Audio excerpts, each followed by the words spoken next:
Hey everyone, welcome back. So today, we're jumping right into a complete explainer of the RedelfWorld tabletop role-playing system. If you're gearing up for your session 0, or honestly, if you just love digging into really grounded, beautifully crafted tabletop rule sets, you are in the perfect place. Seriously, grab your character sheets because we're going to break down this entire rulebook into super clear, actionable pieces. Okay, let's dive right into this. Consequences before intrigue listening. That translates to consequences before plot armor. And man, this quote straight from the source perfectly sets the tone. RedelfWorld is a gritty, consequences-driven game. This isn't one of those universes where your character survives just because, they're the main hero. No way. They survive because you, the player, make smart, calculated choices.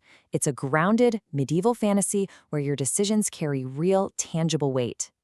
Quick look at our roadmap for this explainer. We'll start with a welcome to RedelfWorld, then creating your character, how dice rolls work, combat and the damage system, equipment and capacity, and we'll wrap up with the price and power of magic.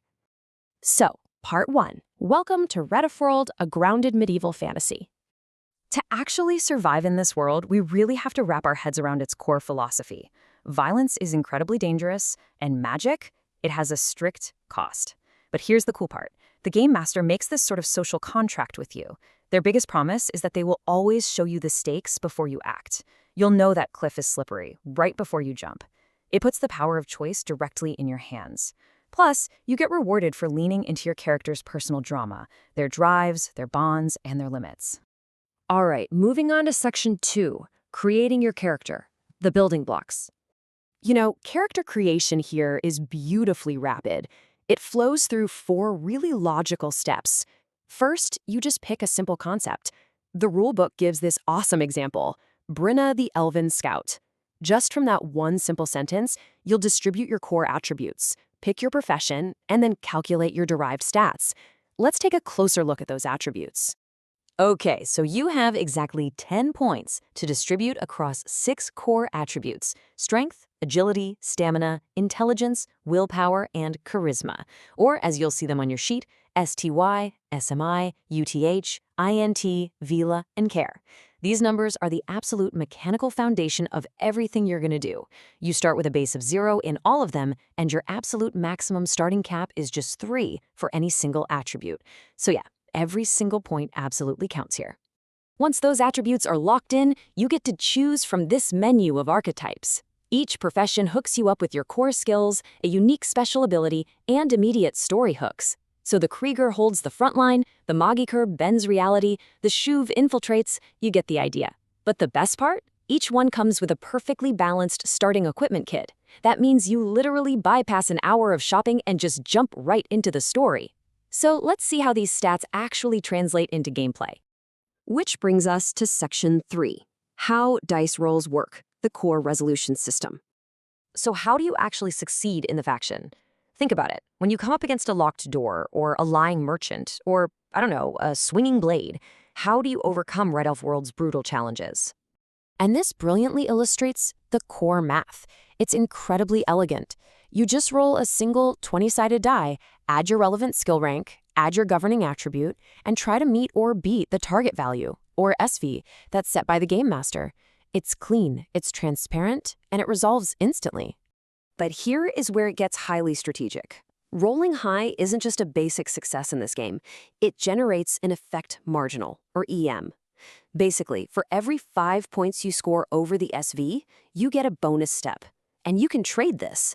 Trade it for extra damage in combat, gaining tactical tempo, or extracting extra info from a scene. It's this absolutely critical resource that lets you actively bend the narrative to your advantage. All right, entering section 4 now. Combat and the damage system, stakes, and survival. Now, I gotta warn you, combat here requires serious strategic thinking because it is deadly. Let's break down a combat turn.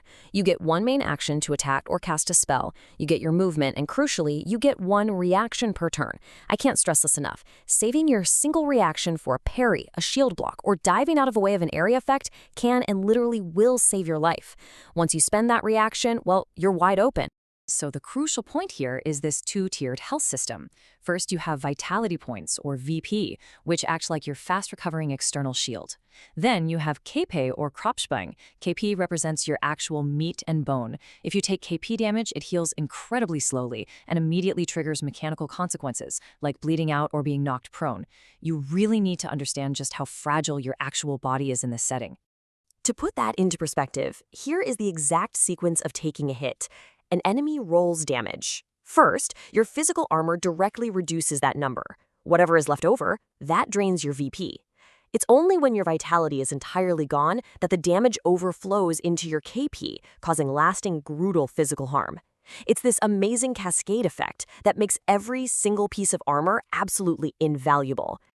Which perfectly leads us into Section 5, Equipment and Capacity, the weight of survival. 8 to 12 slots. That's it. That is your average carrying capacity. It's calculated precisely by adding your strength plus your stamina plus 4. That super limited number forces some really tough, meaningful choices. I mean, do you pack extra heavy armor, or do you leave room for vital supplies like torches, climbing ropes, and medical kits? And notice how that slot system directly balances against your combat survival. Light armor takes up 1 slot and reduces incoming damage by 1. Heavy armor reduces damage by an incredible 3 points, but it eats up 3 of your precious inventory slots. It brilliantly turns wearing heavy plate mail into a massive logistical commitment for your character. It's not just flavor, it's a huge strategic choice. Finally, we reach Section 6, the price and power of magic, bending reality.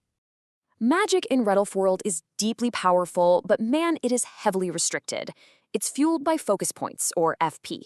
Your FP pool is calculated by adding your intelligence, willpower, and your rank in magic knowledge. You have this very strict pool of FP that you have to manage carefully throughout an entire adventure, because when you're out of FP, your magic is just gone. But the cool thing is, your magic scales beautifully based on what you're willing to spend.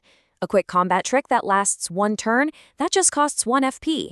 Major scene-changing effects will cost you 2 FP. And massive reality-altering rituals, those cost 2 to 5 FP, and they require significant pep time, specific locations, and dealing with dangerous taboos. Now here is a really surprising twist from the rules. Troubadours, basically the bards of the setting, they don't use intelligence for magic. They actually use charisma. They can literally alter reality, buff allies, and even damage enemies through the sheer power of song. But the catch? They require an instrument in their hand, and their targets must physically be able to hear the music over the chaos of battle. Pretty awesome, right? And there we have it, the whole shebang, a complete look at the mechanics of this incredibly grounded world. Your character is built, your gear is packed into those precious few inventory slots, and the rules of survival are crystal clear. So, my question to you is, what choices will you make when the consequences are real? Thanks so much for joining me for this explainer. I really hope this makes your Session 0 an absolute triumph. Get out there and play smart.